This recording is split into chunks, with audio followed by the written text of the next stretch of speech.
करोति वाचालं पङ्गुं लङ्घयति गिरिं यत्कृपातमहं वन्दे परमानन्दमाधवम्। एकादश स्कंद 6 चैप्टर 6 अध्याय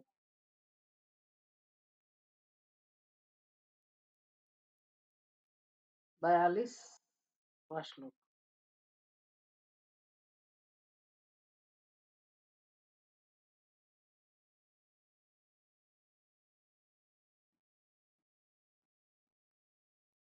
उद्धव जी ने भगवान से कहा, हे देव देवेश्वर, हे योगेश्वर, आपका सुयश सुनने और कीर्तन करने से बड़ा पुण्य होता है। आपने समर्थ होकर भी ब्राह्मणों के शाप का प्रतिकार नहीं किया। इससे हे प्रभु प्रतीत होता है कि इस कुल का संहार करके आप भी इस लोक को अवश्य छोड़ देंगे। अगर भगवान की इच्छा पृथ्वी लोक में रहने की होती तो ब्राह्मणों के शाप का प्रतिकार करके अपने कुल को बचाते, लेकिन भगवान ने अपने कुल को नहीं बचाया। इसका मतलब है भगवान ने भी सोच लिया था कि अभी पूर्णतया कुल का नाश किया जाए, और अधर्म का आचरण बढ़ गया था। इसलिए अधर्म अधर्म की ही प्रवृत्ति भगवान ने देखी होगी अपने कुल के अंदर। तो भगवान का काम तो है दुनिया को, जगत को, मनुष्य को धर्म का महत्व सिखाने का। अगर भगवान के होते हुए ये सब चलता रहता है, भगवान अगर कुछ नहीं करेंगे अधर्म के विरुद्ध में, तो फिर दुनिया में लोग भी वही सीखेंगे। इसलिए भगवान ने सोचा कि अभी ये सभी अधर्मियों का नाश हो, ये उचित है। नाहं तवांग्रि कमलं क्षणार्धमपि केशव त्यक्तुं समुत्सहे नाथ स्वधाम नय मामपि। तो उद्धव जी कहते हैं, भगवान आप जाने ही वाले हैं, मुझे पता है, लेकिन अपने भक्त को आप छोड़ना नहीं है। मैं आपका भक्त हूँ और मैं आपके बिना नहीं रह सकता हूँ। क्षणार्धम अपि केशव तव अंग्रि कमलम त्यक्तुम न समुत्सहे। मेरे अंदर सामर्थ्य नहीं है कि मैं आधे क्षण के लिए भी भगवान आपके चरण कमल छोड़ के मैं जिंदा रह सकूं। तो हे नाथ नय माम अपि, मुझे भी आपके साथ ले जाइए। स्वधाम नय माम अपि, आप जहां जाएंगे वहां मुझे भी लेते जाइए। तव विक्रीडितं कृष्ण नृणां परम मंगलम कर्णपीयूषमास्वाद्य त्यजन्ति अन्यस्पृहां जनः। क्योंकि भगवान आपके चरण कमल, आपकी लीलाएं, आपका संग एकमात्र इस दुखमय संसार से बाहर आने का आधार है, आलम्बन है, आश्रय है। मुझे आश्रय मिला है। तव विक्रीडितम कृष्ण, हे कृष्ण, आपका खेलना, आपकी क्रीड़ाएं, जो आपने अपने मित्र वर्तुल के साथ, ग्वाल बाल गोपाल के साथ, जिनके जिनके साथ आपने जो जो लीलाएं की है भगवान, नृणाम परम मंगलम विक्रीडितम, तो आपका ये खेल, आपकी ये क्रीड़ाएं मनुष्य का परम मंगल करने वाली है। वो तो हम अनुभव कर सकते हैं कि अभी भी हम भागवत का श्रवण करें, कथाओं का श्रवण करें, या कृष्ण भगवान को याद करके कोई माता अपने बच्चे का उछेर करती है, बड़ा करती है। छोटा बच्चा है, उसको नहलाती है, उसमें बाल में तेल डालती है, श्रृंगार करती है, उसको कुछ भोजन कराती है, तो कृष्ण का भाव मन में रख के कर सकती है। कौन सा अपना वो भजन है, स्नान कराऊ यमुना जल मा केसर घोली स्नान कराऊ श्यामला। तो पूरा उसमें कहा गया कि कैसे भगवान मैं आपके आपके बालों में मैं तेल डालूंगी, आपकी आंखों में काजल डालूंगी, आपको ये दूंगी, आपको वो दूंगी। तो वो पागल हो जाती है माताएं, ये तो कृष्ण सामने नहीं है तब बनाया है भजन, तो याद करके तो अपने बच्चे के अंदर की भाई माता कृष्ण का भाव देख सकती है और बच्चे को वो पाल सकती है। तो ऐसा करने मात्र से उस संसार से लोग छूट जाते हैं। अंदर मन में संसार नहीं रहता। अगर उसका अच्छे सोच समझ के, अच्छे भाव से अगर उसका आलम्बन लिया जाए, चलो वो तो बाल के अपने बच्चे के अंदर कृष्ण का भाव आपने देखा, और फिर बाद में तो बड़ा हो गया तो फिर तो वो सब खत्म हो गया ना। अभी तो वो अपना मेरा पुत्र हो गया। अभी वो कृष्ण भाव चला गया उसमें से। लेकिन ये आलम्बन है। अगर सही तरीके से भगवान कृष्ण को याद किया जाए, उनकी लीलाएँ, कथाएँ, उनका चरित्र, उनके गुण का गान, ये सब संसार से ऊपर उठाने के लिए अद्भुत साधन है, उत्कृष्ट साधन है। कर्ण पीयूषम आस्वाद्य, तो ये अमृत है। भगवान की लीलाओं का श्रवण करना, कर्णामृत का पान करके, कर्णों के लिए वो अमृत है।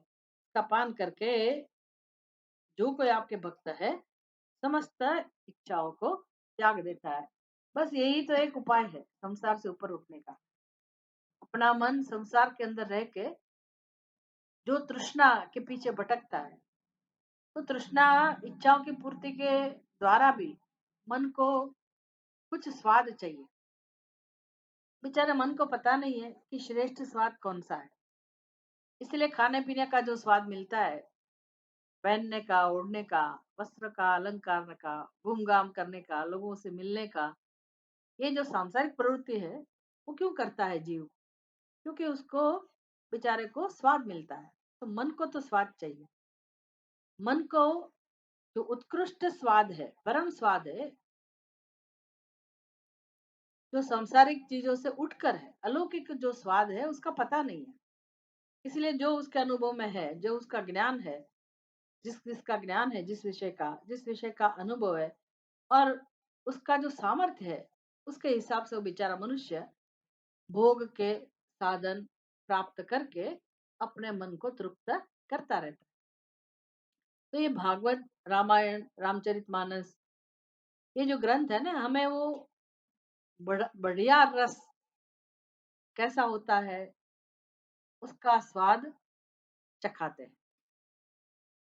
जैसे जैसे हम उसका श्रवण करें, कोई भी साधन ले लो, भगवान का जप, भगवान का कीर्तन, भजन, किसी प्रकार से भगवान का अनुसंधान, संगीत के माध्यम से, खेल के माध्यम से, पढ़ने से, सुनने से,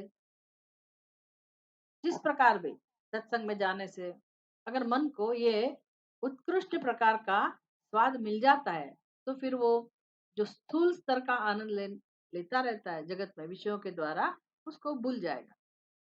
ये करना पड़ेगा। हमें ही अपने मन को बढ़िया स्वाद चखाना पड़ेगा।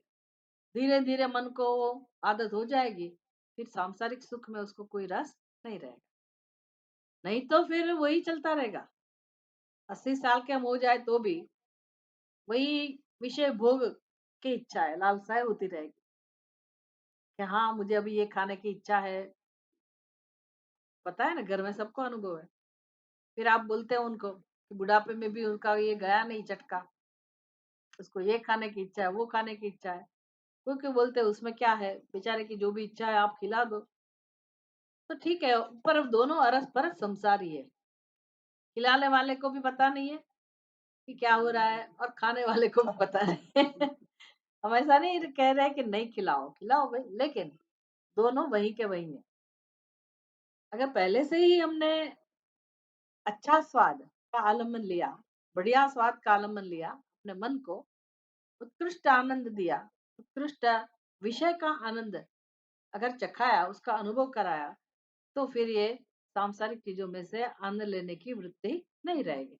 ये करना पड़ेगा। यही साधन है, यही साधन है। हम बात तो कर सकते हैं बड़ी बड़ी, बड़े बड़े कर्म भी कर सकते हैं, लेकिन हमारा मन इसमें छिपा रहता है, वासनाओं में, वही विषयों में। इससे ऊपर उठना ये साधन है, और वो साधन है भगवान के गुणगान, भगवान की कथाओं का श्रवण। इसलिए कहते हैं करणामृत का पान करके आपका भक्त समस्त इच्छाओं को त्याग देता है। तृप्ति मिलनी चाहिए अपने मन को, ऐसे ही उत्तम साधना के माध्यम से, उत्तम स्वाद के माध्यम से मन को तृप्ति मिलनी चाहिए। फिर वो निकृष्ट आनंद, स्थूल स्तर का आनंद नहीं चाहेगा और अपनी इच्छाओं को त्याग देता है।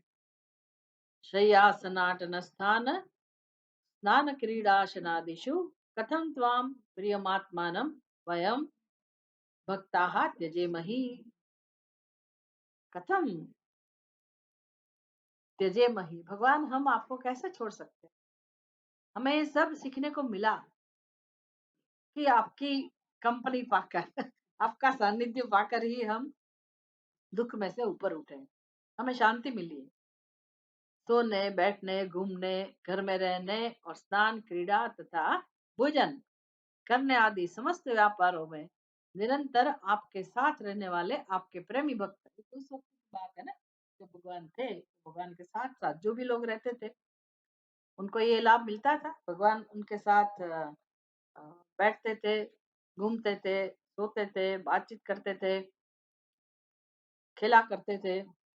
तो जो भी व्यवहार करते थे निरंतर, ये सभी व्यापार में भगवान के कारण, भगवान के साथ ये व्यापार करने के कारण, व्यवहार करने के कारण सभी जीवों को अपार आनंद और प्रेम की अनुभूति होती थी। तो ऐसे आपके भक्त लोग भगवान सबके आत्मा बन गए। तो ऐसे आत्मा रूप आपको भगवान कैसे छोड़ देंगे? हम नहीं छोड़ सकते। त्वयोपभुक्त स्रग्गन्धवासोऽलङ्कारर्चिताः चर्चिताः उच्छिष्टभोजिनः दासाः तव मायां जयेमहि। तो हमें पूर्ण विश्वास,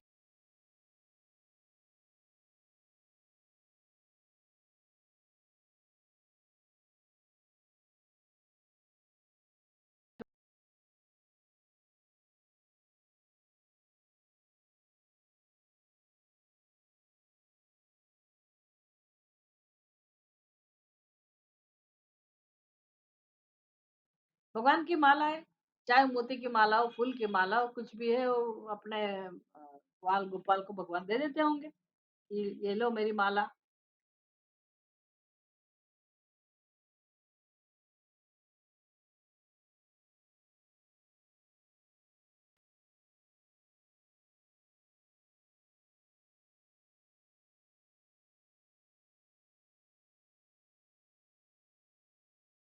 गंध माने वो, हम जिसको कहते हैं ना परफ्यूम, भगवान के पास तो वो परफ्यूम नहीं है। भगवान कौन सी गंध आलम में लेते थे, खूब रोज घिस के लाते थे ना।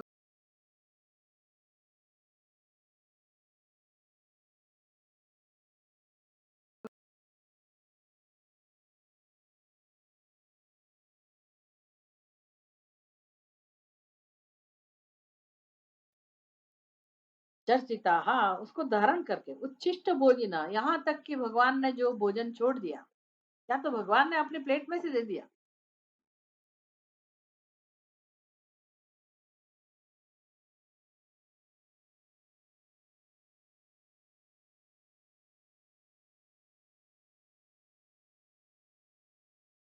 दही और चावल, उनका यही भोजन, स्वादिष्ट भोजन।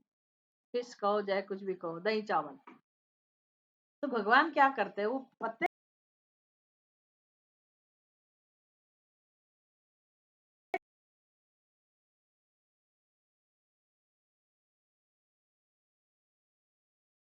कोई ऐसे हमें देगा तो हम खाएंगे, हम कहेंगे झूठा है, हमें नहीं चाहिए।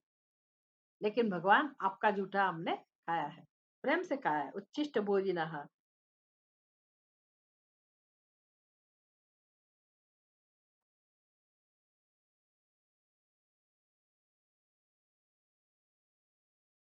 आपका संग मिला हमें और हम आपके दास बन गए। उच्छिष्ट भोजन करके, उच्छिष्ट या अलंकार, माला, गंध आदि ग्रहण करके भगवान हम आपके दास बन गए। दास मतलब सेवक। सेवक को तो जो आप दे दो वो ले लेता है ना बेचारा। तो ये इसलिए हम बने हैं कि हमें पूर्ण श्रद्धा है कि ऐसा करने से, आपके दास बनने से भगवान हम माया के ऊपर विजय प्राप्त कर लेंगे।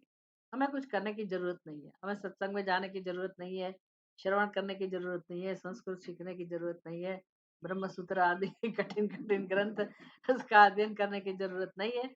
भगवान हम तो आपके साथ उठते बैठते खेलते रहते हैं और आपके दास बनकर हम जीते हैं सारी जिंदगी, तो हम अवश्य माया को जीत लेंगे। बात तो सही है, ये भक्ति का ग्रंथ है ना, तो उसमें उसका महात्म्य है।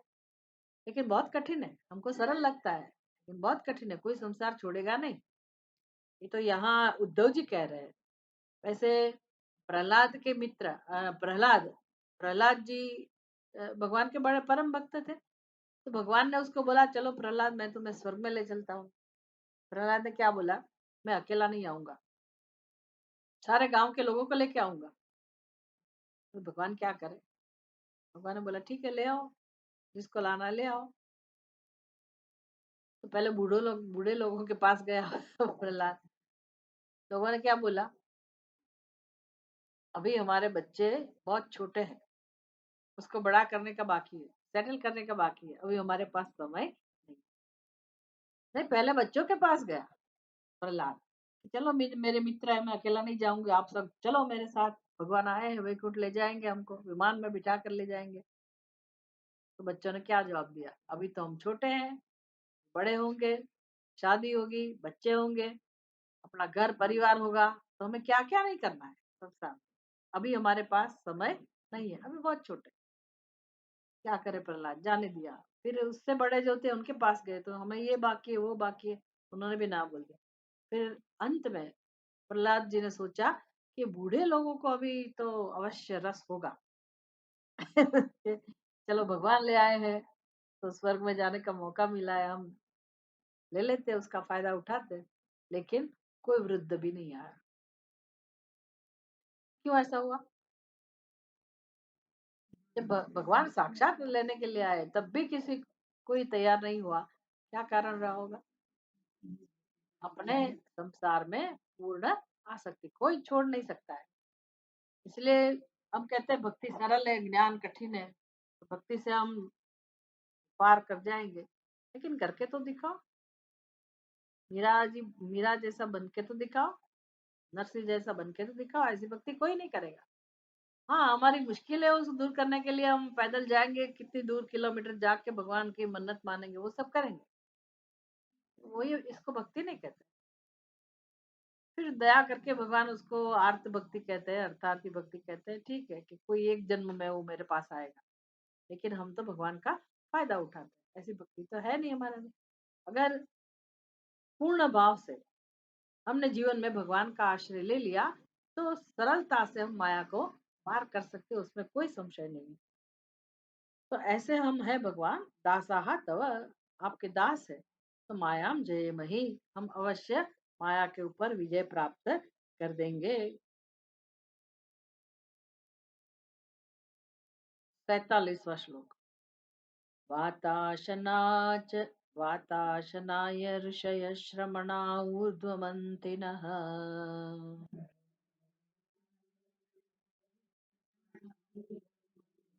ब्रह्माख्यं धाम ते यान्ति शान्ता सन्न्यासिनो मलाः।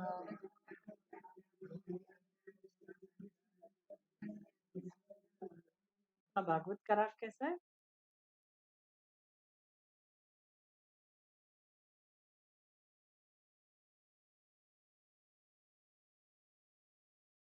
ऐसा ही होगा। वाताशनाः यः ऋषयः श्रमणा ऊर्ध्वमन्तिनः ब्रह्माख्यं धाम ते यान्ति शान्तः सन्यासिनः अमलाः। ये ऋषयः वाताशनाः श्रमणाः और ऊर्ध्वमन्थिनः, ये सब विशेषण है। एक ही विशेष्य ऋषयः कहो, वो ऋषि कौन से ऋषि है, क्या करते हैं, उनकी साधना क्या है। वाताशनाः, ये उसका विशेषण हो गया। ऋषयः भी बहुवचन शब्द है, वाताशना भी बहुवचन शब्द है। वाताशनाः ऋषयः, तो वात का भक्षण करने वाला, वात माने वायु, वायु का भक्षण करने वाले, वायु का भक्षण करने वाले मतलब प्राणायाम करके जो अपने ऊपर नियंत्रण रखते हैं। फिर ऐसी स्थिति सिद्ध कर लेते हैं कि मात्र ऑक्सीजन, प्राणवायु, उसका ही आहार लेके जिंदा रख सकते हैं अपने आप को। उसको कहते हैं वाताहारी। भक्षण करने के लिए मात्र वायु है उनके पास। वैसे तो ऐसा कहते हैं कि सर्प भी, उसका आहार भी क्या है? वायु। वायु के ऊपर वो आश्रित रहता है, सर्प। तो ये तो साधना करने वाले हैं वाताहारी। एक ये विशेषण है। दूसरा, श्रमणाः। श्रमणाः मतलब श्रम करने वाले। श्रम करते हैं, किस प्रकार का श्रम करते हैं? मानसिक श्रम। मानसिक स्तर पे चिंतन मनन, ये भी एक श्रम है। ऐसे योगी यति आप देखेंगे तो लगता है कि वो कुछ नहीं करता है, बस ऐसे ही अपने स्थिति में बैठा रहता है, कोई काम धंधा नहीं है, निवृत्त है, ऐसा लगता है। बाहर से तो ऐसा ही लगेगा, लेकिन अंदर से वो सक्रिय है। सतत चिंतन मनन चलता रहता है। किसका चिंतन करते होंगे? किसका मनन करते होंगे? तत्व का, सत्य का, परमात्मा के स्वरूप का, इस जगत के सत्य का, जगत के तत्व का। ये चिंतन करने का स्वभाव, मनन करने का जो स्वभाव है जिसका, उसको मुनि कहते हैं। मननात् मुनि जानन्ति इति ऋषया। ऋषियों का स्वभाव क्या है? ऋषि किसको कहते हैं? तो जो जानते हैं। जानेंगे कैसे? मनन करेंगे तभी ज्ञान प्राप्त होगा। तो चिंतन करना, मनन करना जिसका स्वभाव है। हम भी बन सकते हैं ऋषि, हम भी मुनि बन सकते हैं, क्योंकि हम भी मनन तो कर ही सकते हैं ना जीवन में। मनन तो करते हैं, सब कोई करते हैं। तो 1 साल के बाद क्या करना है, उसका मनन नहीं करते, प्लानिंग नहीं करते हैं कि मुझे ये मकान लेना है, ये खरीद करना है, या तो नेक्स्ट ईयर, अगले साल अपनी बच्ची की शादी करनी है, बेटे की शादी करनी है, या उसको भेजना है, अमेरिका भेजना है, ये करना है, वो चलता रहता है ना। तो अभी से उसकी प्लानिंग चलती रहती है कि वो प्रयोजन को कैसे सिद्ध किया जाए, इच्छा की पूर्ति कैसे हो। तो वो मनन चलता रहता है। के लिए इतना पैसा चाहिए, इसके लिए ये काम करना पड़ेगा, वो काम करना पड़ेगा, ऐसे लोगों को मिलना पड़ेगा, जो भी व्यवस्था है वो सब निपटानी पड़ेगी। तो पूरा प्लानिंग के साथ हम जीवन जीते हैं। कोई मनन नहीं करता ऐसा नहीं है, सब लोग मनन करने वाले हैं। लेकिन मनन का विषय कौन है? संसार, अपनी इच्छा है, अपना ध्येय।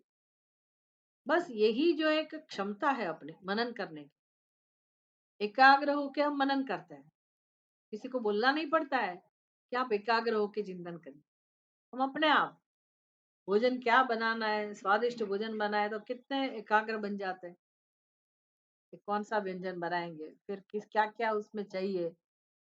मन में प्लानिंग हो जाती है ना। पहले हम मन में वो व्यंजन का स्वाद ले लेते हैं बना के, किसी को पता भी नहीं चलता। इतनी इतनी सामग्री चाहिए, इतना इतना मसाला चाहिए, इतना उसमें समय लगेगा, इस पद्धति से बनाएंगे, इसका स्वाद ऐसा होना चाहिए, वो दिखने में ऐसा होना चाहिए, सब विजुअलाइज करते हैं ना। बस ये जो विषय है मनन करने का, इसके बदले में मनन करने का विषय परमात्मा बन जाए। आप राम राम करते रहो वो अलग बात है, लेकिन अलग विषय है, अलग वस्तु। मनन करने के लिए कुछ सामग्री चाहिए, किस कोई आधार चाहिए। उस आधार को लेके हम मनन कर सकते हैं। अपने आप बैठे बैठे हम राम जी कैसे होते होंगे, कृष्ण भगवान कैसे होते होंगे, क्यों उन्होंने अवतार धार, क्यों जन्म लिया, क्या प्रयोजन था, ये सब नहीं। भगवत गीता का कोई एक श्लोक या जो भी हम स्वाध्याय करते हैं, तो जो श्रवण किया उसके ऊपर हम मनन कर सकते हैं। पहले बेस होना चाहिए मनन करने का। संसार के विषय का मनन करने के लिए उसकी आवश्यकता नहीं है, वो भी हम एक्सपर्ट है। आजकल तो मोबाइल है, तो वो खोल के हम ढूंढ लेंगे रेसिपी क्या है, जान लेंगे, फिर उसके ऊपर मनन करेंगे। पहले कोई एक रूपरेखा तैयार कर लेंगे। तो संसार के विषयों में ज्यादा आवश्यकता नहीं है, सब अंदर पड़ा ही है। लेकिन ये जो क्षेत्र है, अलग क्षेत्र है, विशिष्ट क्षेत्र है। कौन-सा? आत्मा का, अध्यात्म का क्षेत्र। इसमें प्रवेश कैसे करना है, ये हमें अपने आप को सिखाना है। तो इस प्रकार के सत्संग में हमें ये सब अपॉर्च्युनिटी क्या कहते हैं उसको? वो तो हमारी भाषा में ये लाभ मिलता रहता है।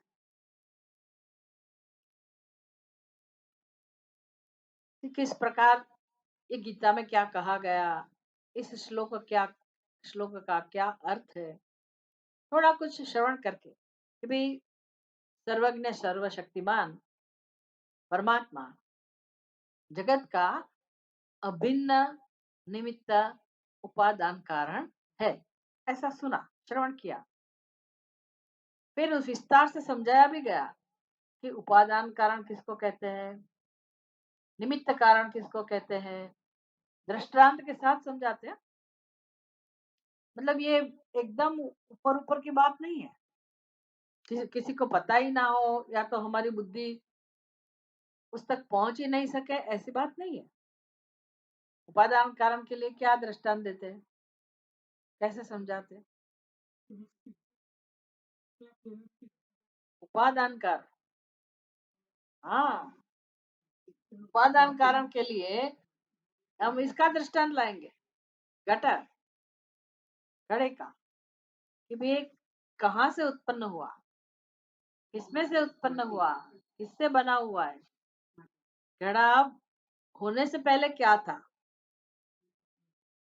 ऐसे समझाते हैं ना। तो जो जो जवाब मिलता है वो एक ही जवाब मिलता है, मिट्टी, मिट्टी, मिट्टी।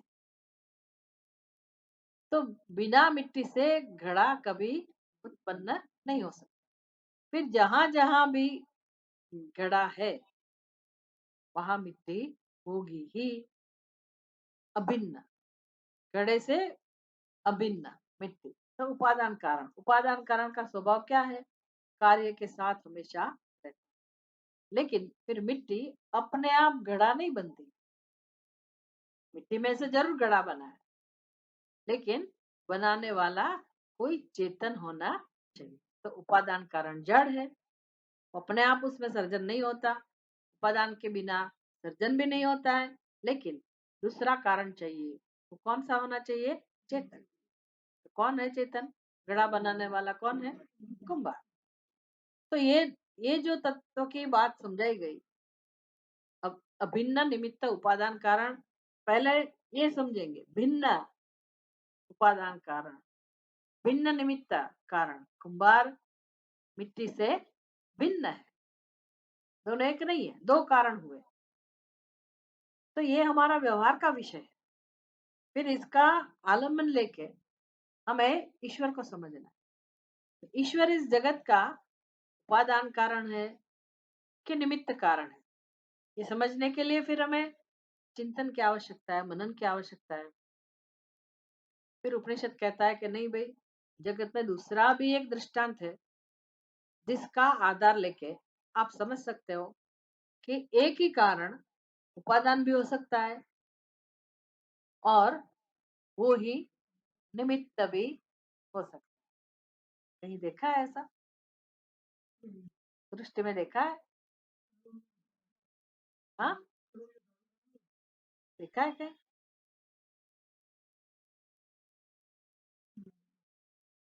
अपने उधर कोने में देखो कहीं है कि घर में जाके देखना, स्पाइडर।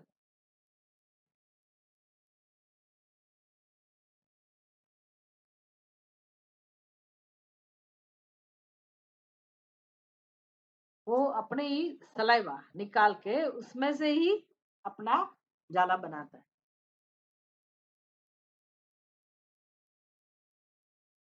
सब उपनिषद में समझाया है।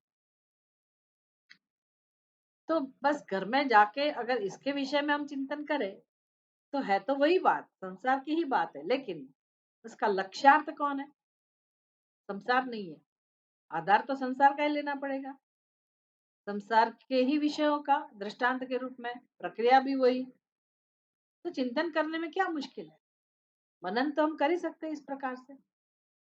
तो हम रोज अपने स्वार्थ का, अपनी प्रवृत्तियों का, अपनी इच्छाओं का मनन करते रहते हैं। उसको संसार कहते हैं। लेकिन संसार में से, अपने जीवन में से सीख कर, अनुभव में से लेके फिर तत्व तक पहुंचना है, परमात्मा तक पहुंचना है। तो वही प्रक्रिया का आलम्बन लेके, कार्य कारण प्रक्रिया, कार्य कभी अपने कारण से जुदा नहीं रह सकता है। लेकिन कारण को कार्य के साथ कोई लेना देना नहीं है। इस प्रकार से जगत का भी कोई कारण होता होगा, रहा होगा। और स्वाभाविक है, कोई भी कार्य अपने कारण के बिना नहीं रह सकता। तो फिर ये जगत भी कार्य है, मेरी उपाधि, मेरा शरीर भी कार्य है, सभी नाम रूप भी कार्य है। तो उसका कोई एक कारण अवश्य होगा। और जहाँ नाम रूप है, जहाँ कार्य है, वही वो कार्य कारण रहता हो। तो उपनिषद क्या, किस प्रकार से बात करते हैं? जगत का कारण कौन है?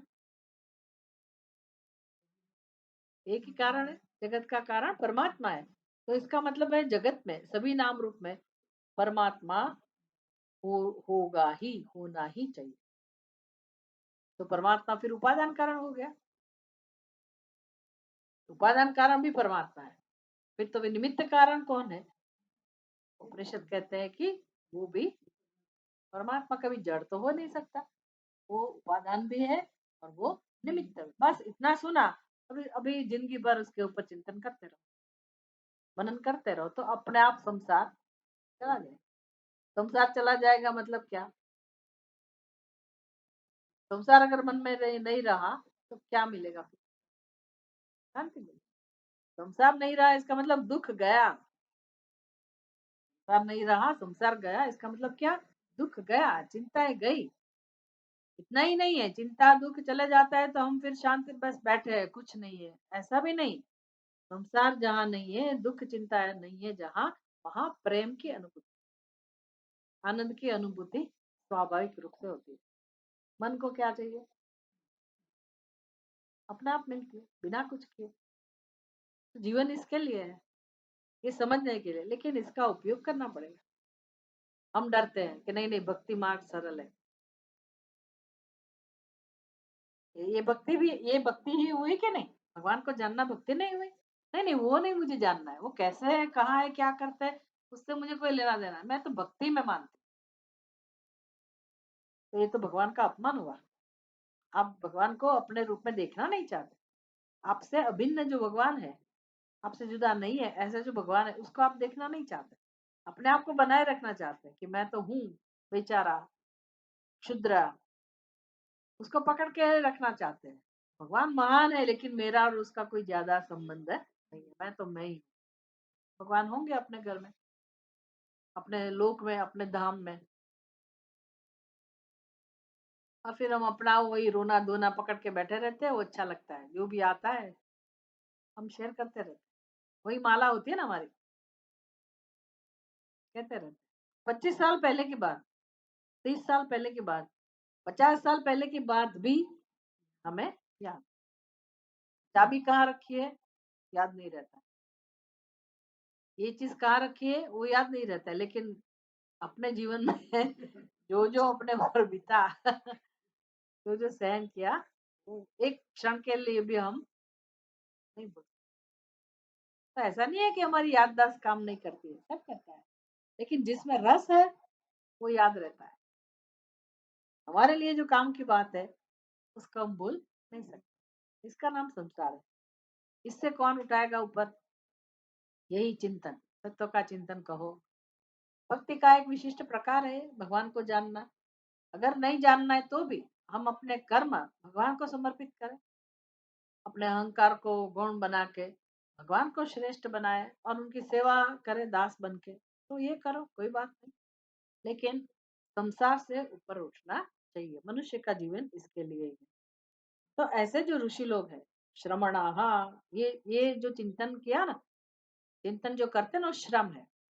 मुनि लोग करते हैं, ऋषि लोग करते हैं, तो हम भी बन सकते हैं। ऐसा श्रम तो उठाना ही पड़ेगा, आध्यात्मिक श्रम। करने वाले हैं ऋषिगण।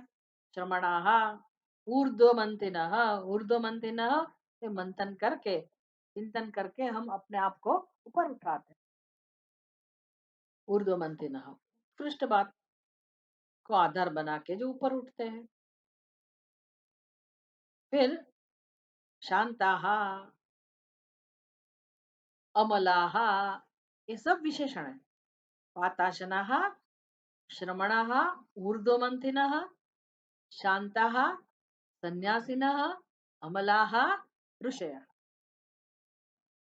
ये ऋषि लोग, ये सन्यासी लोग, या तो ऋषि सन्यासी है, सन्यासी विशेषण कहो तो सभी ऋषि जो सन्यासी है, संसार से ऊपर उठे हैं। अमलाह, अमलाह मतलब निर्मल चित्त, अमलाह, मलाह मीन्स मलिन, मलिन बाहर से मलिन हो सकता है व्यक्ति, लेकिन अंदर से मलिन है। बस यही हमारी समस्या है, अंदर की मलिनता है जहाँ, वहां दुख, संताप, चिंता ये रहेगा ही, रहेगा ही। तो कौन सफाई करने के लिए आएगा? मल को दूर करने के लिए कौन आएगा? कोई आने वाला नहीं है। भगवान ने ये काम देकर हमें भेजा है।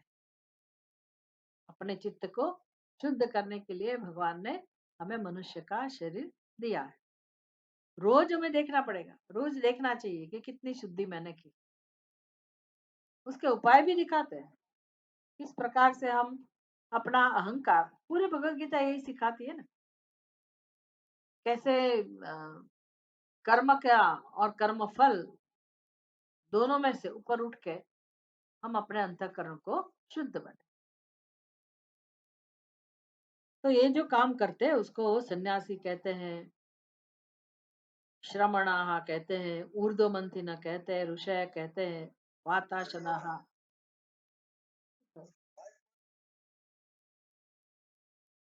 वाताशनाः અવાજ નથી આવતો? હવે આવશે. હવે આવે છે?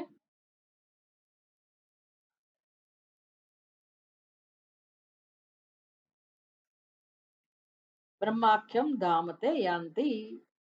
तो ये ऐसे ऋषि लोग, ते धाम, हे भगवान आपका जो धाम है, ब्रह्माख्यम, आख्यम मतलब नाम, भगवान के धाम का नाम ब्रह्म, ब्रह्माख्यम धाम ते यान्ति, ब्रह्म पद को प्राप्त करते हैं, आपके ब्रह्म पद को प्राप्त करते हैं।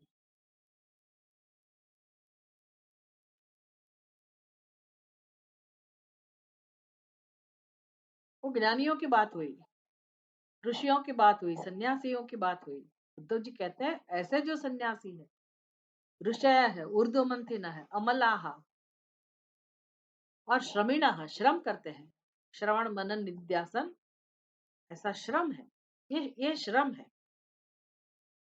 इसलिए हमको तकलीफ होती है, रोज रोज क्यों जाना।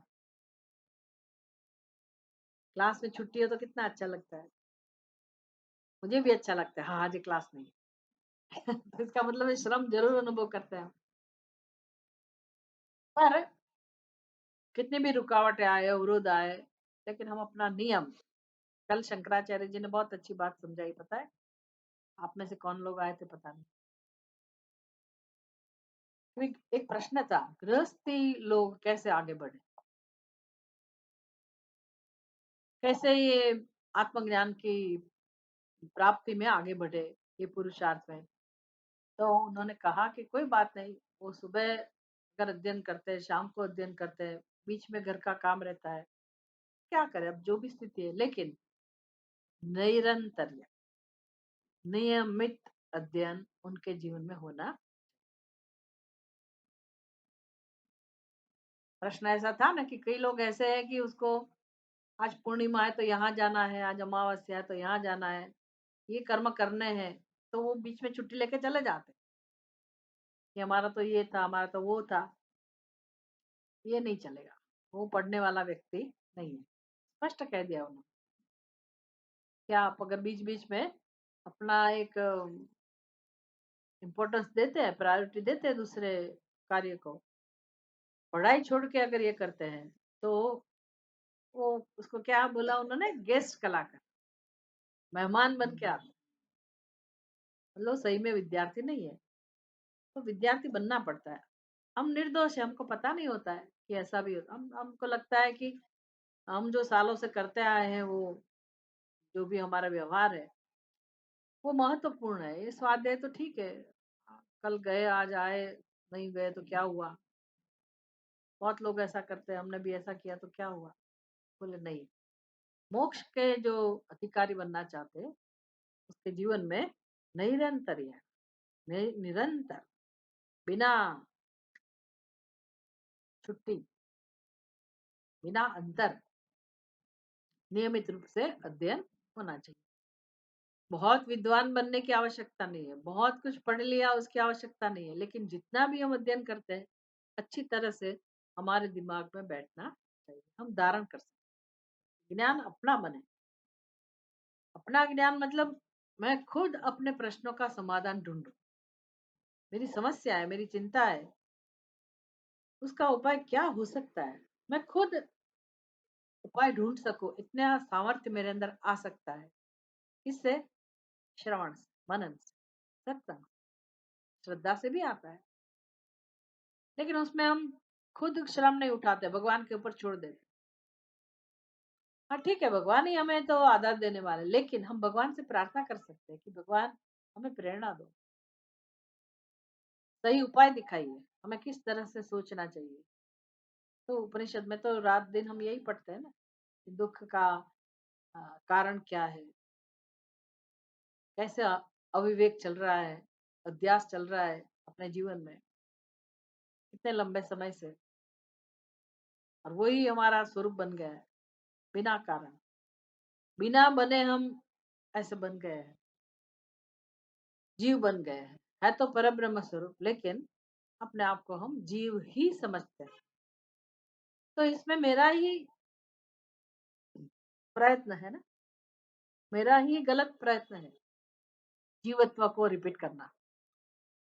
तो वापस अगर मुझे जाना है, अपने ब्रह्म स्वरूप को पाना है, तो क्या उपाय? तो जीवत्व को छोड़ना।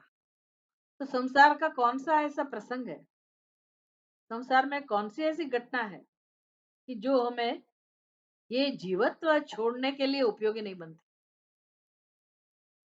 सभी घटनाएं क्या बताती है?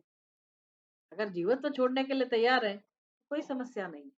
सभी समस्याएं समस्या इसलिए है कि हम जीवत्व को छोड़ना नहीं चाहते। अगर हमें ये चाबी रहस्य समझ में आ गया, चाबी तो दे दी, वो रहस्य मेरा खुद का ये ज्ञान है, मैं खुद उसका उपयोग कर सकती हूँ कि यहाँ मेरी गलती है, मेरी सोच जो है उसमें ये गलती है, इसके कारण मेरे जीवन में दुख है। तो गलती को सुधार सकते कि नहीं सुधार सकते? भगवान की क्या आवश्यकता है?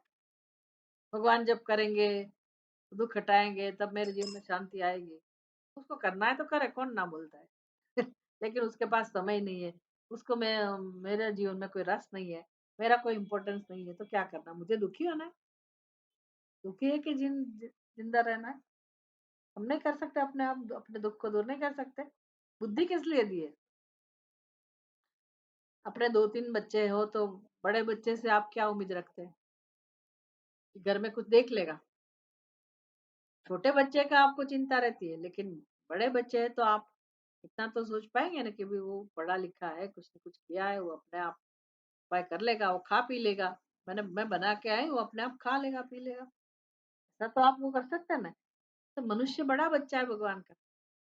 भगवान को पता है मैंने उसको बुद्धि दी है, शास्त्र दिए हैं, सत्संग कर सकता है, जीवन में कुछ सीख सकता है। अपने आप कुछ वो अपनी समस्या हल करना सीखेगा। लेकिन हम चाहते हैं कि नहीं, सब भगवान ही करे, भगवान ही करे।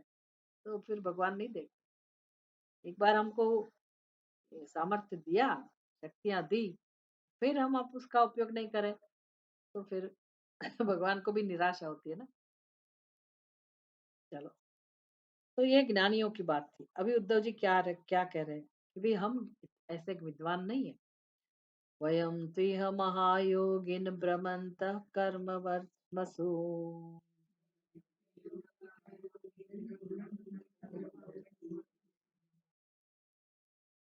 वयं तिह महायोगिन्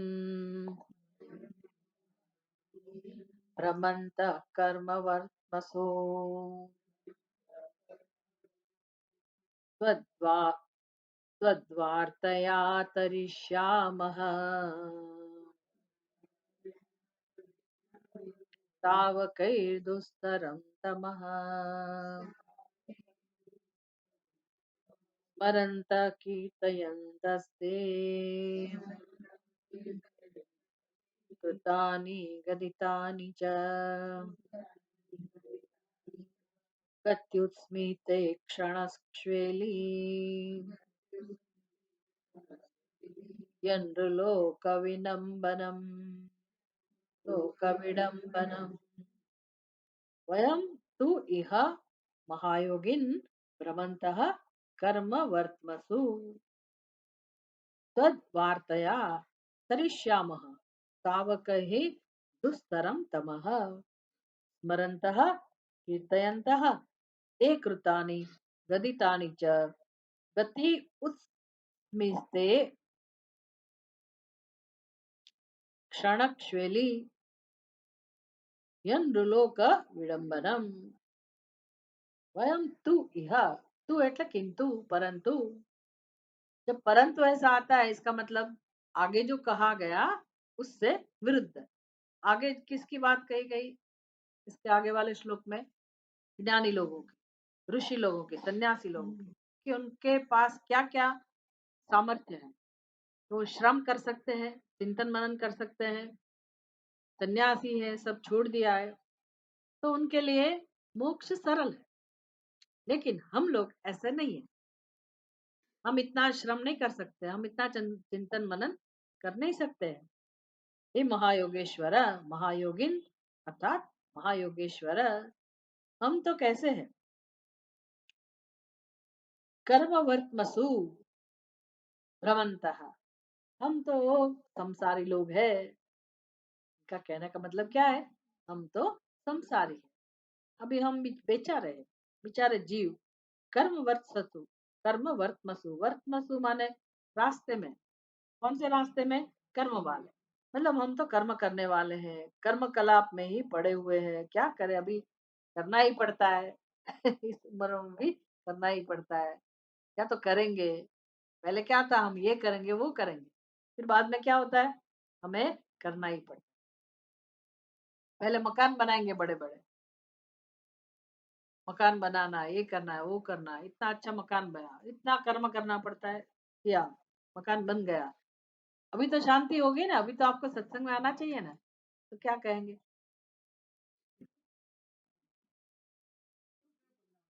नहीं हम्म, अभी नौकर चाकर नहीं मिलते मकान को कौन देखेगा हमें करना पड़ेगा। फिर मकान को छोड़ के बाहर नहीं जा सकते चोरी बहुत होती है ना घर में किसी को रहना पड़ेगा घर के लोग तो बाहर चले जाते हैं मुझे घर संभालने की ड्यूटी दे दी गई तो आपने मकान बांधा लेकिन मकान ने आपको बांध लिया इसको कहते हैं कर्म कला के अंदर पड़े रहना इसीलिए इसके कारण आपके चरित्र तद्वार्तया धरिष्यामः गति मुस्कान चितवन परिहास और माया मानव रूप से की हुई अन्य अन्य चेष्टाओं की परस्पर चर्चा स्मरण तथा कीर्तन करके ही आपकी दुस्तर माया को पार कर लेंगे वयम तो यह महायोगिन हे महायोगेश्वर हम तो कर्मवर्त कर्मवर्तमसु भ्रमंतः हम तो कर्म में ही डूबे हुए हैं संसार में डूबे हुए हम ऐसा ज्ञान कहाँ से प्राप्त कर सकते हैं इसलिए हम क्या करेंगे तरिष्यामः तर तो जाएंगे लेकिन उपाय क्या रहेगा दुस्तरम तमह तरिष्यामः दुस्तरम तमह जिसको तरना कठिन हो उसको कहते हैं दुस्तर तमह माने अंधकार उसको हम पार कर जाएंगे किस साधन से तद्वार्तया आपके कथाओं के द्वारा स्मरन्तः, स्मरन्तः माने स्मरण करके, कीर्तयन्तः, कीर्तयन्तः माने कीर्तन करके, गदितानि ते कृतानि च, आपकी जो लीलाएं कही गई है ग्रंथ के अंदर, भागवत के अंदर, मानस के अंदर, आपके दिव्य कर्म, दिव्य लीलाएं जिसका वर्णन किया गया है, गत्युत्सिमते क्षणक्ष्वेली यनृलोक विडंबनम।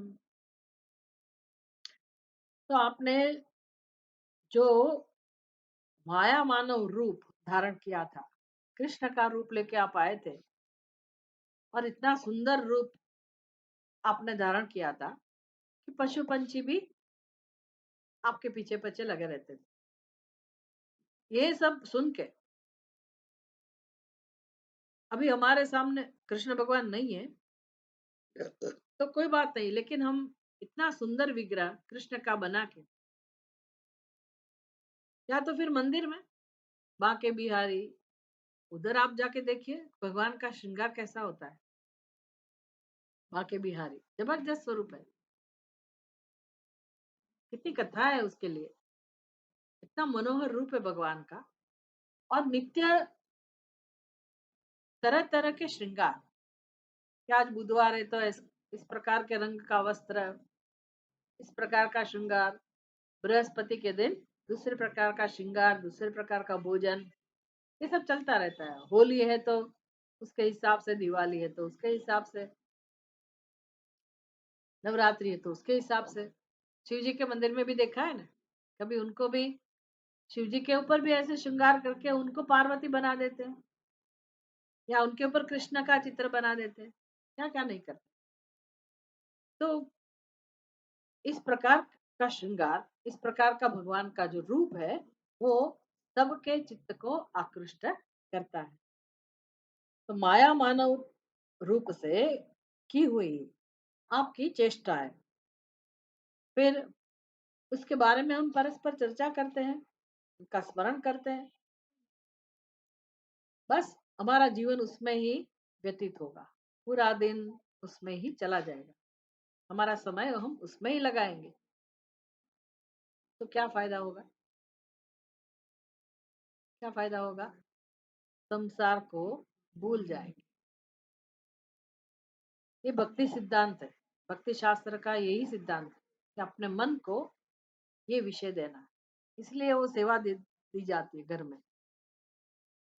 पुष्टि मार्ग, सुबह से ही आप लग जाओ, बल्कि अगले दिन तैयारी होती है, कल मेरे लाला को क्या कपड़ा पहनाएंगे, कौन सा श्रृंगार करेंगे, कौन सा भोजन कराएंगे।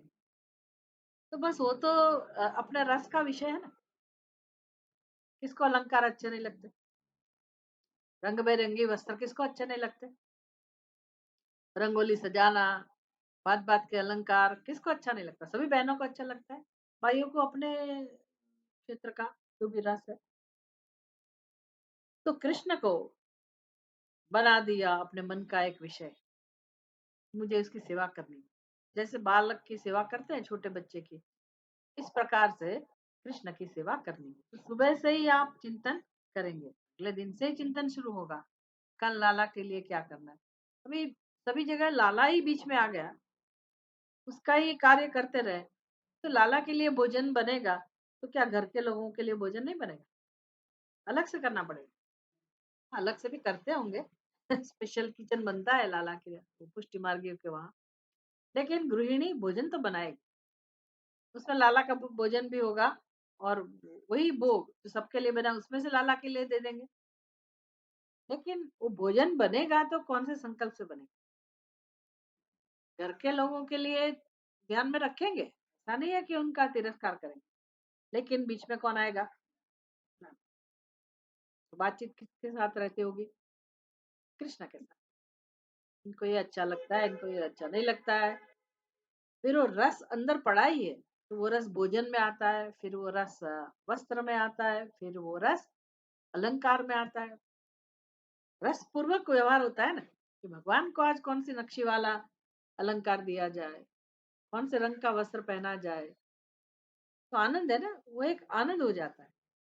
तो इस प्रकार से प्रवृत्ति करने से, कर्म करने से मैं और मेरा और फिर राग और द्वेष, इसको बीच में आने का चांस नहीं मिलता। उसको हम ध्यान में नहीं लेते, उसको ध्यान में रख के हम व्यवहार नहीं करते, हमारे व्यवहार का केंद्र कृष्ण ही रहता है।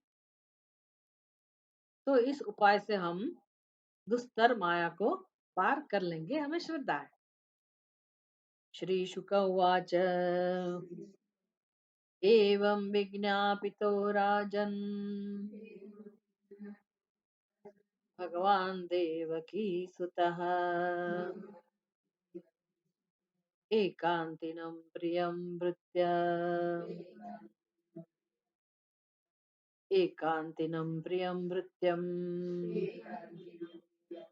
उद्धवं समभाषत। श्री शुक उवाच, शुकदेव जी बोले, एवं विज्ञापितः राजन भगवान देवकी सुतः।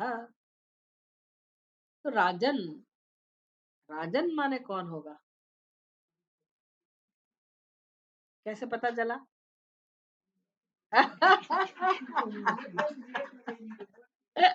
लेकिन कौन कह रहा है? कौन कह रहा है कि ये परीक्षित, ऐसा कौन कह रहा है? सुखदेव। लेकिन संवाद किसके बीच का चल रहा है? उद्धव जी और कृष्ण भगवान, है ना। फिर ये दूसरा संवाद आ गया, किसके बीच का? सुखदेव जी और परीक्षित। सुखदेव जी कह रहे हैं, हे परीक्षित, हे राजन, राजा थे ना इसलिए कह रहे हे राजन, इस प्रकार विज्ञापितः, विज्ञापितः मतलब जिसको इन्फॉर्म कराया गया, ज्ञात कराया गया, जिसको ये बात कही गई, उनकी जानकारी में ला गई बात। तो उद्धव ने भगवान को ये सब बात कही ना, इसलिए किसको इन्फॉर्मेशन मिला? भगवान को।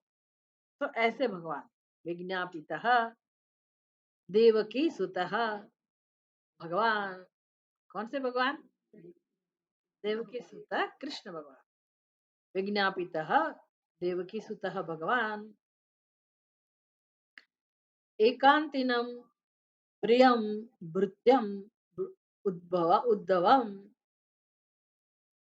भगवान देव के नंदन, उन्होंने क्या किया? अपने अनन्य, एकांतिनम मतलब भगवान को वही प्रिय थे, सब प्रिय थे, लेकिन उद्धव की बात अलग है। इसको कहते हैं एकांतिनम, जो एक ही भगवान के परम समीप थे और अत्यंत प्रिय भी थे। अपने अनन्य, एकांतिनम मतलब अनन्य, उससे जुदा नहीं समझते थे भगवान। प्रियम, भृत्यम माने दास, भगवान का भक्त, प्रिय भक्त। उद्धवम, उद्धवम समभाषत, अभाषत मतलब कहा, समभाषत अच्छी तरह से कहा। किसने किसको कहा?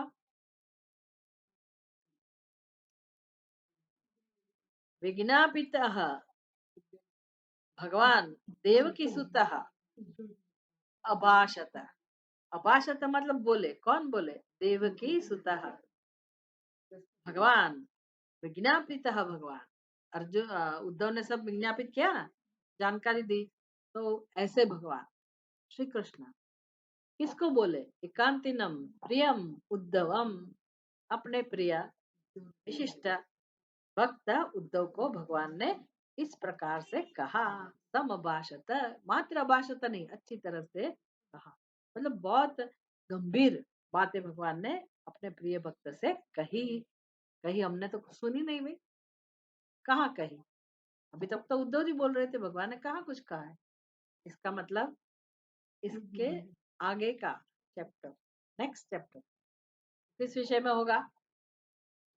भगवान ने उद्धव को जो उत्तर दिया उसको कहते हैं उद्धव गीता। अभी हम उसमें प्रवेश करेंगे, उद्धव गीता बहुत अच्छा विषय। भगवान ने उद्धव जी को क्या कहा,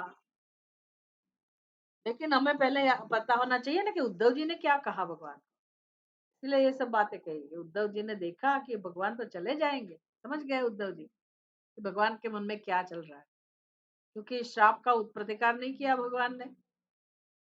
तो उद्धव जी समझ गए कि भगवान अभी चुपचाप वापस चले जाएंगे, तो फिर मैं भगवान के बिना रहने वाला नहीं हूँ। मेरे जैसे काफी बहुत सारे लोग हैं, उनका भी क्या होगा।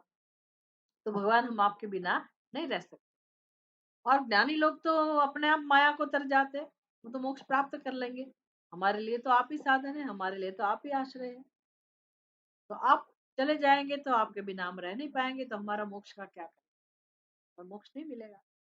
तो भगवान आप ही हमारा आश्रय है, हम आपको छोड़ना नहीं चाहते। तो कुछ उपाय कीजिए, भगवान को उपाय बताना पड़ेगा, क्या उपाय। तो वो सब आगे के चैप्टर में कहेंगे। तो इति श्रीमद् भागवते महापुराणे एकादश स्कंदे षष्ठोध्याय। एकादश स्कंद के अंदर श्रीमद् भागवत में महापुराण में एकादश स्कंद के अंदर जो षष्ठ अध्याय छठा अध्याय था वो समाप्त हुआ। ओम पूर्णमद पूर्णमिदं पूर्णात् पूर्णमुदच्यते पूर्णस्य पूर्णमादाय पूर्णमेवावशिष्यते। ओम शांति शांति शांति। श्री श्री गुरुभ्यो नमः। हरि ओम।